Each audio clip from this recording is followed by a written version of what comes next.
अयोध्या राम मंदिर में चंदा चोरी का मामला तूल पकड़ता जा रहा है। इस मामले में लगातार एक्शन भी हो रहा है।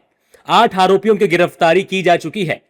ट्रस्ट के महासचिव चंपत राय और ट्रस्टी डॉक्टर अनिल मिश्रा नैतिक आधार पर इस्तीफा दे चुके हैं।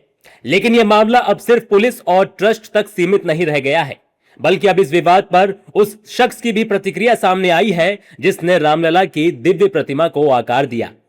मूर्तिकार अरुण योगीराज इस पूरे घटनाक्रम से आहत हैं। उन्होंने कहा कि यह हर राम भक्त की आस्था पर चोट है। अभी जो हमारा राम मंदिर के विषय में हो रहा है, बहुत हमको लगता है it's very painful as a devotee of Ram, because with lot of faith, with lot of love and devotion, the devotees across the globe donated their hard-earned money to the mandir, just keeping or believing that they are serving for Ram. At the same time, the theft happened. It's very shocking for me. It's a time for us to know whether to believe or keep our faith alive regarding this whole incident.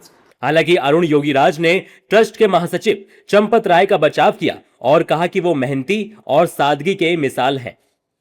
For me, I think they are the symbol of dedication and hard work and simplicity, and they maintain transparency in front of us. I think you don't need to act in front of us.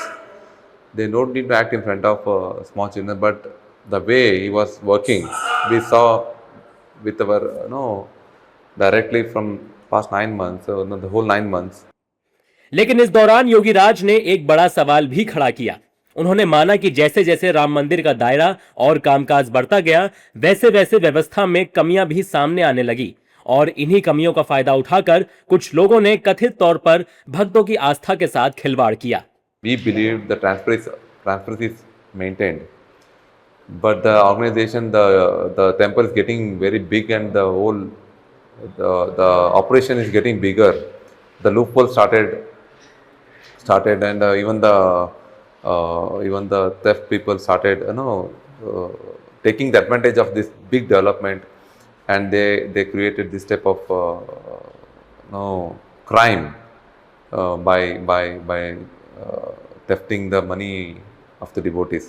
Ramlala की मूर्ति बनाने वाले शिल्पकार की पीड़ा सिर्फ एक कलाकार की प्रतिक्रिया नहीं, बल्कि करोड़ों श्रद्धालुओं की उस भावना की आवाज है जो राम मंदिर को सिर्फ एक इमारत नहीं बल्कि अपनी आस्था का प्रतीक मानते हैं। अब सबसे बड़ा सवाल यही है, क्या सिर्फ गिरफ्तारी और इस्तीफे से यह विवाद थमेगा या फिर मंदिर प्रबंधन में और व्यापक सुधार की जरूरत पड़ेगी?